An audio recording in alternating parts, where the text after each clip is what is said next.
예수님을 사랑하고 그분의 말씀을 사모하는 타코마 교회 성도 여러분, 그리고 세계 여러 나라에서 다양한 루트를 통하여 이 말씀을 듣는 그리스도 안에서 형제 자매된 여러분, 반갑습니다. 어려운 시대를 살아가지만은 여전히 하나님께서 우리를 사랑하시고 다시 말씀 연구하는 시간에 동참하도록 섭리하신 주님의 은혜에 대해 진심으로 감사를 드립니다. 오늘 저녁에 우리가 함께 연구할 하나님의 말씀은 스가랴 8장 1절부터 8절까지 말씀이 되겠습니다. 스가랴 8장 1절부터 8절까지요. 만군의 여호와의 말씀이 임하여 이르시되 만군의 여호와가 이같이 말하노라. 내가 시온을 위하여 크게 질투하며 그를 위하여 크게 분노함으로 질투하노라. 여호와가 이같이 말하노라. 내가 시온에 돌아와 예루살렘 가운데에 거하리니 예루살렘은 진리의 성읍이라 일컬겠고 만군의 여호와의 사는 성산이라 일컬게 되리라. 만군의 여호와가 이같이 말하노라. 예루살렘 길거리에 늙은 남자들과 늙은 여자들이 다시 앉을 것이라. 다 나이가 많음으로 저마다 손에 지팡이를 잡을 것이요. 그 성읍 거리에 소년과 소녀들이 가득하여 거기에서 뛰놀리라. 만군의 여호와가 이같이 말하노라. 이 일이 그날에 남은 백성의 눈에는 기이하려니와 내 눈에야 어찌 기이하겠느냐. 만군의 여호와의 말이니라. 만군의 여호와가 이같이 말하노라. 보라, 내가 내 백성을 해가 뜨는 땅과 해가 지는 땅에서부터 구원하여 내고 인도하여다가 예루살렘 가운데에 거주하게 하리니 그들은 내 백성이 되고 나는 진리와 공의로 그들의 하나님이 되리라. 아멘. 8절까지 말씀을 읽었습니다. 오늘 저녁에 함께 살펴볼 주제는 회복에 대한 하나님의 약속. 회복에 대한 하나님의 약속. 이런 제목으로 하나님 말씀을 함께 연구를 하겠습니다. 스가랴 8장의 중요한 단어 키워드는 회복이요. 회복. 그래서 스가랴 8장은 회복에 대한 하나님의 말씀 기별이 됩니다. 만군의 여호와는 이스라엘을 회복시키시고 그리고 복을 주시겠다고 약속하셔요. 그 회복은 무엇에 대한 회복인가? 예루살렘 성과 성전의 회복입니다. 이것은 단순히 예루살렘 도성과 성전의 회복에 대한 말씀만이 아니라 이스라엘의 영적 공동체의 회복에 대한 말씀이요. 그리고 더 나아가 이것은 이 시대의 신앙 공동체의 회복을 의미합니다. 반복해서 언급되는 단어가 회복이지요. 그러면 첫 번째 우리가 생각할 주제는 회복에 대한 하나님의 약속의 성취는 하나님께 달려있다. 회복에 대한 하나님의 약속이 성취되는 여부는 하나님께 달려있다 하는 것입니다. 비록 하나님께서 회복시켜 주시겠다는 약속의 말씀을 스가랴를 통하여 하셔도 당시 그 말씀을 듣는 백성들은 반신반의했을 것입니다. 왜냐하면 그들이 처해 있는 상황과 형편이 하나님이 말씀하신 약속의 성취, 축복과는 너무나 거리가 멀어 보였기 때문입니다. 그들이 돌아온 나라는 70년 동안 황폐해져 있었어요. 또한 귀향민들을 해치기 위해 호시탐탐 노리는 호전적이고 강한 적군들이 그들을 둘러싸고 있었습니다. 지금 성전 중건 공사는 주변 이방인들의 집요한 방해 공작으로 중단되어 있어요. 그러나 하나님께서는 이런 외부적인 환경과 여건과 조건과 상관없이 뭐라고 말씀하시는가? 그의 백성들에게 복을 주시고 회복시켜 주시겠다고 약속하셔요. 하나님께서는 회복에 대한 확실한 말씀을 통해 백성들이 현재의 어려움을 극복하고 시련을 감당할 수 있도록 격려의 기회를 주신 것입니다. 8장에 반복되는 중요한 구절이 있습니다. 무엇일까요? 그것이 눈치 좀 빠른 분들은 벌써 감을 잡았을 테고 뭐지 하는 분들 계실 겁니다. 2절부터 나오는 만군의 여호와가 이같이 말하노라 라는 말씀이에요. 만군의 여호와가 이같이 말하노라. 이 8장에서 만군의 여호와가 이같이 말하노라 하는 말씀이 2절, 3절, 4절, 6절, 7절, 11절, 그리고 14절, 19절, 20절, 23절 총 몇 번일까요? 10번에 걸쳐서 만군의 여호와가 이같이 말하노라 하는 말씀이 반복됩니다. 그리고 언약을 지키시는 하나님, 언약을 지키시는 하나님이라는 그 의미를 가진 이름이 뭐냐? 여호와입니다. 여호와. 여호와는 하나님의 여러 이름 성호 가운데 언약을 지키시는 하나님이라는 의미가 그곳에 있어요. 물론 문자적인 의미는 스스로 있는 자, 자존자지만은 신학적 의미는 언약을 지키시는 하나님이라 하는 뜻입니다. 근데 그 여호와가 스가랴 8장에서 자그만치 19번 언급됩니다. 19회 등장해요. 그 다음에 내가 무엇을 하겠다. 하나님이 주어가 되어서 내가 무엇을 하겠다. I will. 내가 무엇을 하겠다는 강력한 의지의 표현이 8번 언급되어 있어요. 2절, 3절, 7절, 11절, 그리고 12, 13, 14, 15에 걸쳐서 I will, 내가 무엇 하겠다는 하나님의 강력한 의지가 8번 반복해서 언급되고 있습니다. 이것은 이스라엘 백성을 위하여 하나님께서 주도적으로 반드시 틀림없이 강력한 의지를 가지고 실행하시겠다는 것을 단적으로 보여주는 거예요. 이 약속, 이 복이 이스라엘 백성들에게 회복될 것이라는 그것이 만군의 여호와가 한 것이고, 그리고 그 약속을 지키시는 여호와 하나님이, 그리고 I will, 내가 하겠다는 강한 의지가 반복해서 언급되고 있지요. 하나님의 백성들의 입장에서는 여호와의 이름이 한 번만 언급되고 하나님께서 하시겠다는 I will, 내가 하겠다는 의지적 표현이 한 번만 표현되어도 우리는 그 말씀하신 것을 이루시겠다는 그분의 약속을 믿어야 되고 또 믿을 수 있습니다. 하나님의 강력한 의지와 말씀을 우리가 믿고 반응할 때 그 약속은 우리에게 현실이 되는 겁니다. 믿지 아니하면 약속은 약속으로 끝나고 그 하나님의 강력한 의지의 말씀을 우리가 믿고 받아들일 때 하나님의 약속이 우리의 것이 되고 우리의 눈앞에서 가시적으로 성취되고 현실화되는 것을 목격하게 될 것입니다. 하나님의 약속의 성취는 우리에게 달려있는 게 아니고 환경에 좌우되는 것이 아니고 전적으로 그분에게 달려 있습니다. 우리는 그것을 믿고 우리의 영역에서 그분과 협력하는 일만 남아 있습니다. 다음 시간에 우리가 그러면은 이 하나님의 이와 같은 분명하고 확실한 약속, 의지에 대해 어떻게 우리가 반응할 것인가 하는 것은 다음 시간에 구체적으로 또 살펴보겠습니다. 두 번째는 하나님은 약속을 성취하실 수 있는 능력을 가지고 계신다.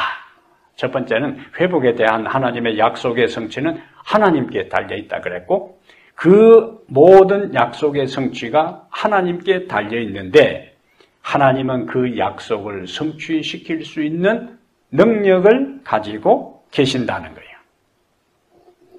여기 6절에 보면은 만군의 여호와가 이같이 말하노라. 거기 또 만군의 여호와 나오지요. 이 일이 하나님의 회복시키는 그 역사와 그 일들이 그날에 남은 백성의 눈에는 기이하려니와 원더요. 내 눈에야 어찌 기이하겠느냐. 만군의 여호와의 말이니라. 사실 하나님의 약속의 성취는 우리에게는 우리의 시선, 우리의 능력, 우리의 관점, 우리의 생각, 우리의 판단으로는 불가능하게 보일 때가 많습니다. 4절과 5절의 말씀을 한번 보겠습니다. 4절과 5절 여기에요. 만군의 여호와가 이같이 말하노라. 예루살렘 길거리에 늙은 남자들과 늙은 여자들이 다시 앉을 것이라. 다 나이가 많으므로 저마다 손에 지팡이를 잡을 것이요. 그 성읍거리에 소년과 소녀들이 가득하여 거기에서 뛰놀리라. 이 무슨 말일까? 왜 갑자기 노인들 이야기가 나오고 소년과 소녀들이 길거리에 가득 찬 상태에서 즐겁게 뛰논다는 이야기가 있을까? 아직도 스가랴를 통해서 하나님께서 이 말씀을 하실 때에 아직도 예루살렘 성벽은 재건되지 않았습니다. 70년 동안 회파되고 파괴된 상태로 방치되어 있었어요. 성문도 없는 상태에 있습니다. 그 다음에 오고 가는 사람이 없을 정도로 폐허가 되어 무방비로 노출되어 있어요. 그것을 우리가 지난번 7장 14절에서 보았습니다. 내가 그들을 바람으로 불어 알지 못하던 여러 나라에 흩었느니라. 그 후에 그 땅의 상태가요, 예루살렘 상태가, 유대 나라 상황이, 이 땅이 황폐하여 오고 가는 사람이 없었나니 이는 그들이 아름다운 땅을 황폐하게 하였음이니라. 이 정도로 다 망가진 거예요. 그러니까 그 결과 당시 예루살렘 성읍 거리는 성벽도 없어요, 성문도 없어요. 어떤 상태입니까? 위험에 고스란히 노출된 상태에 있어요. 근데 나이 많은 사람들이 위험에 처하면은 자기들 방어할 능력이 없습니다. 어린아이들도 마찬가지예요. 그대로 위험에 노출되는 거예요. 근데 오늘 본문에 하나님께서 무슨 약속을 하세요? 4절과 5절에 나이 많은 노인들이 지팡이를 잡고 그 성읍 거리에 앉아 있을 것이다. 그리고 그 거리에 많은 소년과 소녀들이 즐겁게 뛰놀게 될 것이다. 이러한 이미지는 우리에게 무엇을 시사하고 있을까요? 이 기별은 회복된 미래의 안전하고 평화로운 예루살렘 성읍의 모습을 말씀하고 있는 거예요. 하나님께서는 6절에서 하나님의 약속의 말씀을 들은 백성들이 어떻게 반응할 것인지를 말씀합니다. 백성들은 어떤 생각을 해요? 나이 많은 노인들이 길거리에 앉아서 아이들이 뛰노는 것을 보게 될 것이다. 그 정도로 안전할 것이다 하는 그 말에 대해 그 기별을 듣는 백성들 입장에서는 그런 일은 일어나지 않을 것이고 그런 세상은 오지 않을 것이라는 비관적인 생각을 할 수 있다는 거예요. 현실적으로 인간적인 생각과 판단으로 볼 때 당연한 반응입니다. 그래서 너희들 눈에 기이하다. 어떻게 그런 일이 일어날 수 있는가? 지금의 상황은 도저히 그런 일이 우리 눈앞에 현실적으로 가능한 것은 불가능하다 하는 것이 그들의 생각이라는 거예요. 일반적으로 하나님의 말씀에 대한 우리 사람들의, 연약한 사람들의 반응은 yes, but입니다. yes, but. 네, 하지만. 네, 하지만. 그렇게 반응해요. 좋은 말씀입니다. 고마운 말씀입니다. 그렇게 되면 너무 좋겠습니다. 그것이 yes요. but, 그만해. 하지만 어떻게 그것이 가능할까요? 어떻게 그것이 현실화될까요? 어떻게 그것이 우리의 눈앞에 성취될 수 있을까요? 그것이 yes, but이요. 일반적인 우리 사람들의 반응입니다. 불신이요. 부정적인 형태의 반응입니다. 하나님의 능력을 우리의 생각과 기준으로 판단하기 때문에 나타나는 현상이지요. 이런 우리를 향하여 하나님은 야 너희들 백성들이 보기에는 기이하겠지만은 하나님께는 불가능한 일이 아니라고 말씀합니다. 하나님께는 아무런 문제가 되지 않는다는 것을 강조하셔요. 하나님은 기이한 일, 기적과 같은 일을 당신의 능력을 통하여 이루실 수 있는 분입니다. 그래서 그 말씀하시고 약속하신 것의 성취의 확실성을 강조하기 위해 6절 구절을 한번 보세요. 6절 구조가 만군의 여호와가 이같이 말하노라 해놓고 다시 중간에 말씀하시고 만군의 여호와의 말이니라. 6절의 시작에서 만군의 여호와의 말이니라. 6절의 마지막에서 만군의 여호와의 말이니라. 그분은 마음만 먹으면 모든 것을 하실 수 있는 전능하신 하나님이시라는 사실을 그 구절 속에서 강조하는 겁니다. 의심하지 말라는 거예요. 불신하지 말라는 거예요. 내가 할 수 있다는 것을 신뢰하라는 하나님의 강조가 만군의 여호와의 말이니라. 이것은 어느 천사의 말도 아니고 사람의 말도 아니고 어느 왕의 말도 아니고 만군의 여호와의 말이라는 것을 언약을 지키시는 하나님, 모든 약속을 성취할 수 있는 능력을 가지신 하나님의 말씀이라는 것을 하나님께서 단호하게 확실하게 말씀을 하신 것입니다. 사무엘상 13장에 이스라엘과 블레셋이 전쟁을 하는 이야기가 기록되어 있어요. 이때 이스라엘의 왕은 이스라엘의 초대 사울 왕입니다. 전쟁에 나갔어요. 그리고 이스라엘 주변에서 틈만 나면 이스라엘을 침공해 들어오는 블레셋과의 싸움이 벌어지는 이야기인데요. 이스라엘 군사들은 사실상 사울과 이스라엘 군사들은 블레셋의 가공할 군사력에 압도당해 싸워보기도 전에 모두 주랭랑을 쳤습니다. 다 블레셋의 군사력 앞에 압도당해서 그들이 다 주랭랑을 쳤어요. 여기저기 동굴에 숨고 움푹 파인데 다 숨어서 전혀 싸울 그 사기를 갖지 못하고 다 도망가고 말았다는 거예요. 사울이 하나님 앞에 바로 서지 않은 상태에서 어떻게 그가 백성들을 용기 백배하고 하나님의 이름을 가지고 능력을 의지해서 말씀을 붙잡고 나가자고 강조할 수 있겠어요? 이미 그는 점점 하나님의 은혜 속에서 벗어나고 있었습니다. 그와 함께 했던 하나님의 영은 거두어지고 있었어요.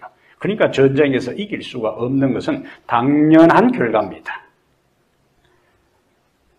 심리적인 상황과 영적인 상황이 최악의 상황에 처해 있을 뿐만 아니라 사울과 그의 아들 요나단 외에는 일반 군사들은 사무엘상 13장에 보면은 칼과 창도 없이 전쟁에 나갔다 그랬어요.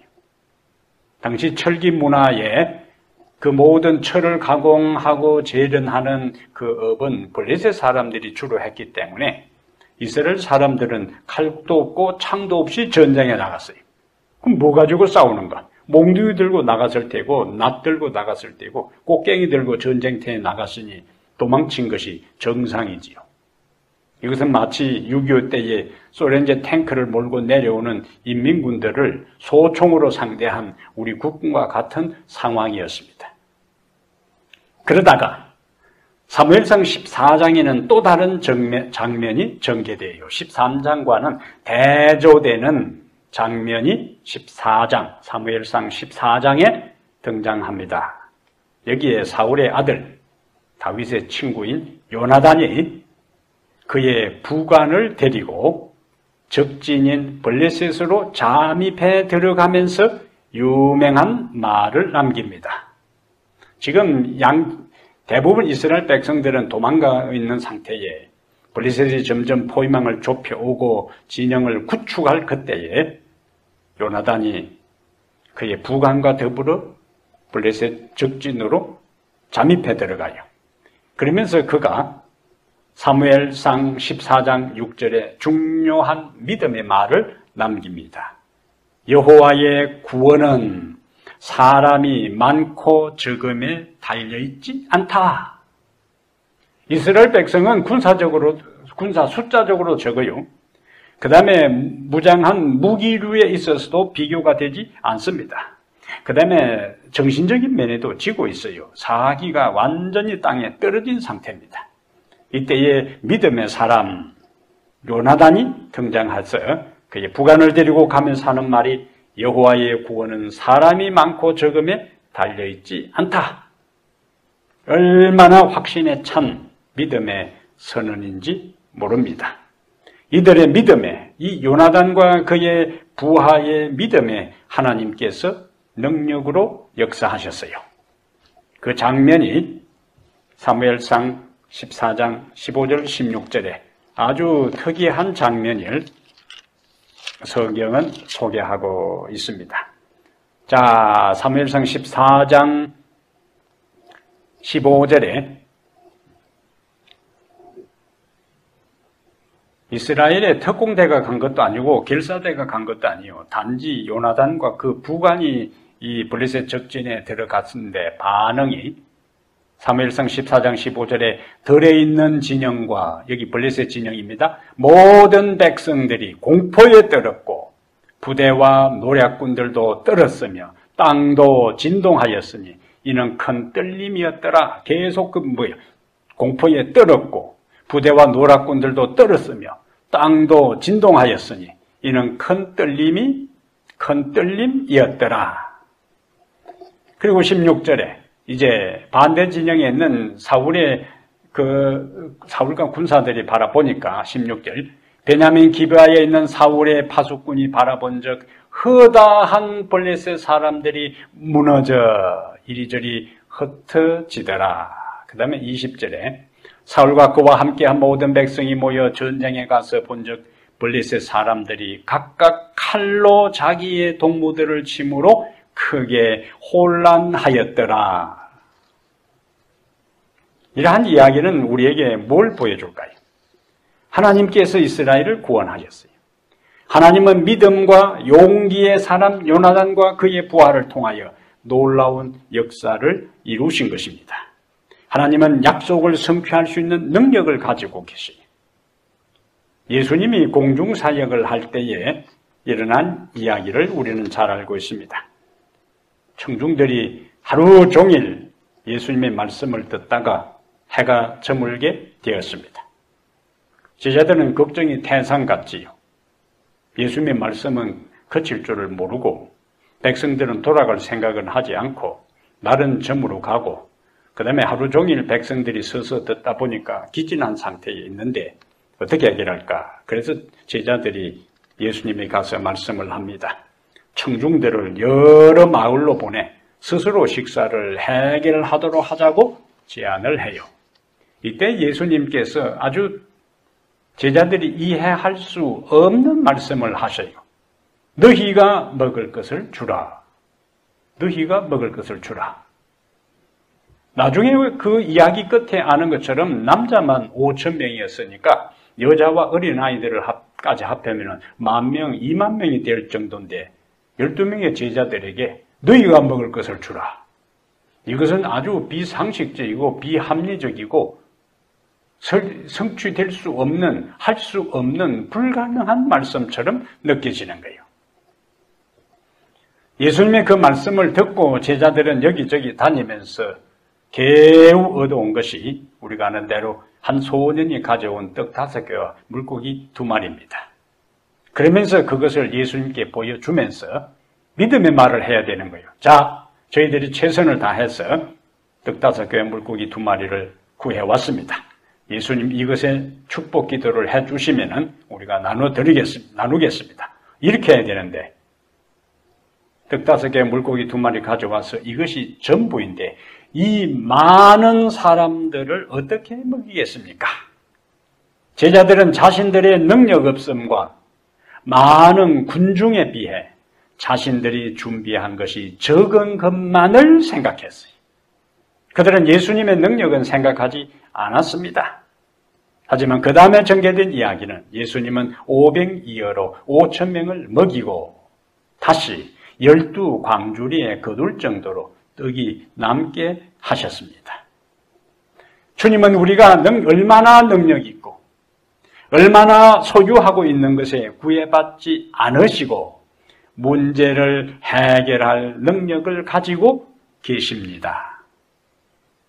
그래서 예레미야 32장 17절에 주 여호와여 주께서 큰 능력과 펴신 팔로 천지를 지으셨사오니 주에게는 할 수 없는 일이 없으시니라. 주님께는 할 수 없는 일이 없으시니라. 마이너스 플러스 모든 것을 하실 수 있습니다. 예레미야 32장 27절에 나는 여호와여 모든 육체의 하나님이라 내게 할 수 없는 일이 있겠느냐.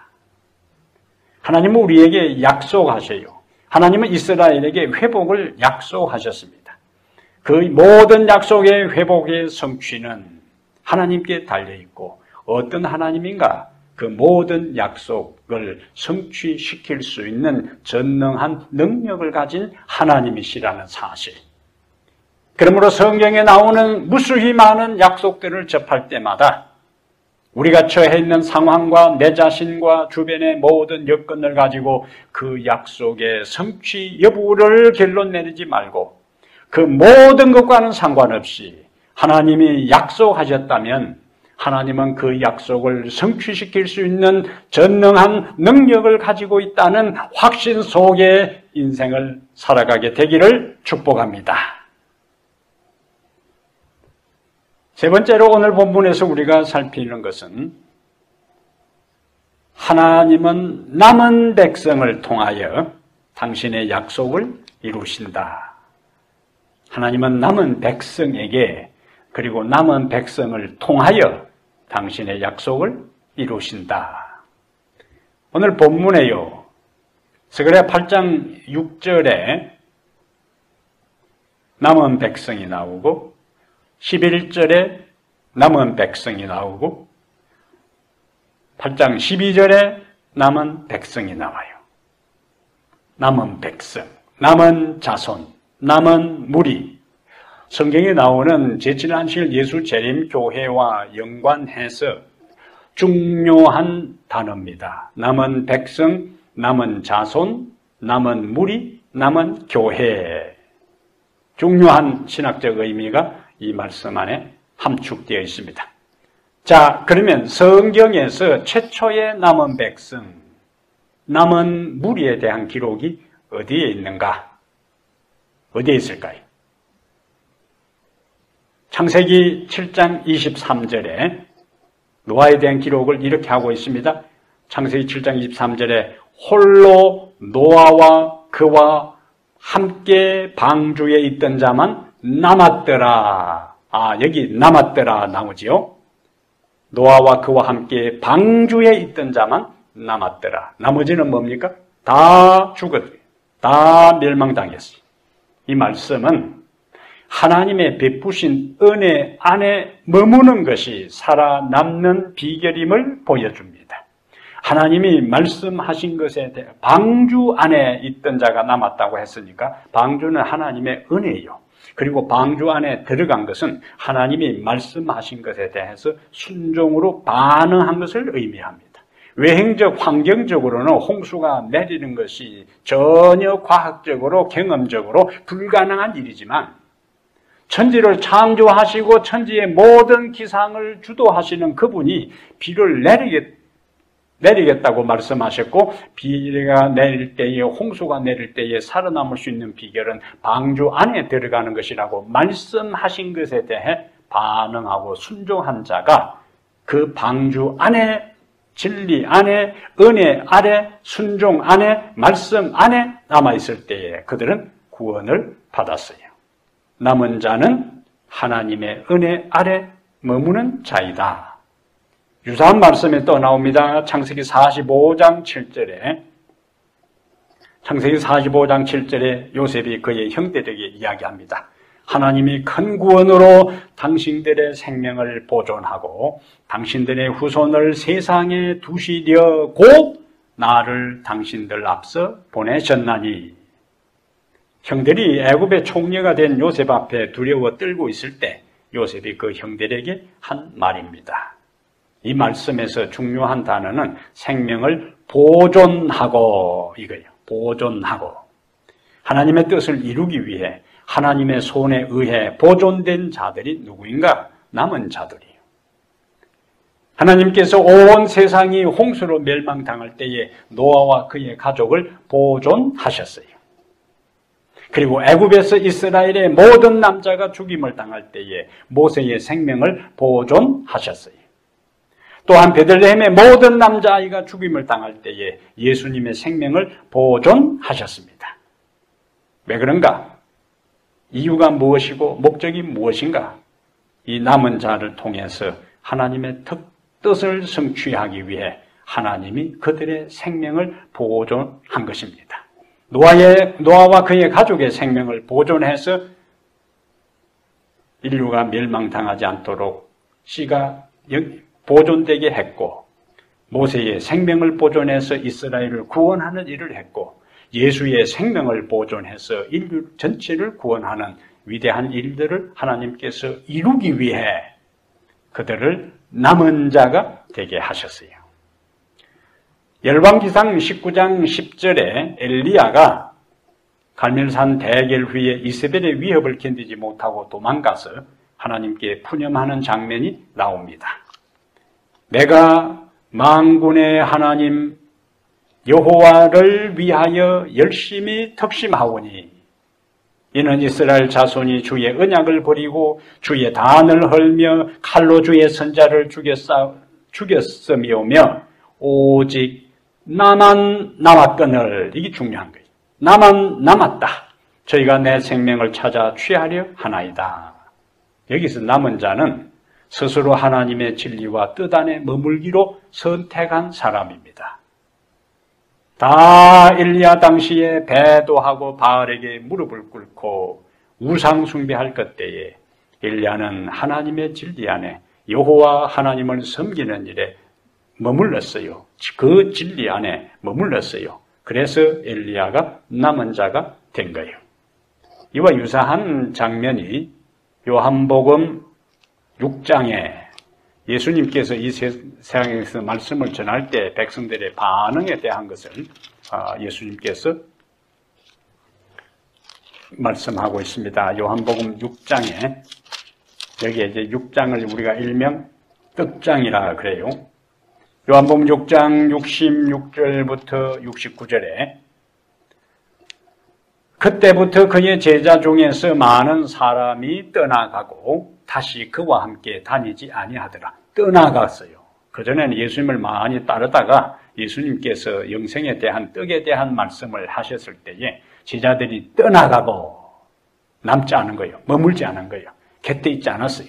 다시 그와 함께 다니지 아니하더라. 예수께서 12 제자에게 이르시되 너희도 가려내야 떠날 것이냐? 68절에 시몬 베드로가 대답하되 주여 영생의 말씀이 주께 있사오니 우리가 누구에게로 가오리까? 우리가 주는 하나님의 거룩하신 자이신 줄 믿고 알았사옵나이다. 베드로의 위대한 고백이, 베드로와 그 제자들은 예수님 곁에 머물렀어요. 다른 말로 하면은 그들은 예수님 곁에 남았습니다. 예수님 곁에 남았다는 것은 진리 안에 머물렀다는 것이고 생명 안에 머물렀다는 것이고 자신의 운명을 그분에게 다 맡겼다는 것을 의미해요. 예수님의 제자들이 바로 그 당시에 남은 자들입니다.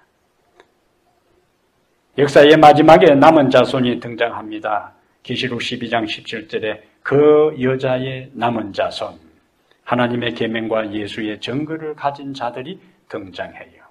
이들은 하나님의 은혜 안에 진리 안에 머문 사람들이고 하나님은 이들을 통하여 역사의 마지막에 큰 일을 이루실 것입니다. 창조적 소수라는 말이 있지요. 홍수에서 살아남은 노아를 통하여 다시 인류가 번성하게 됩니다.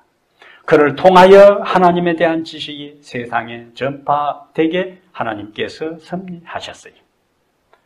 기드온이 3만 2천 명을 이끌고 미디안 군사 몇 명이요?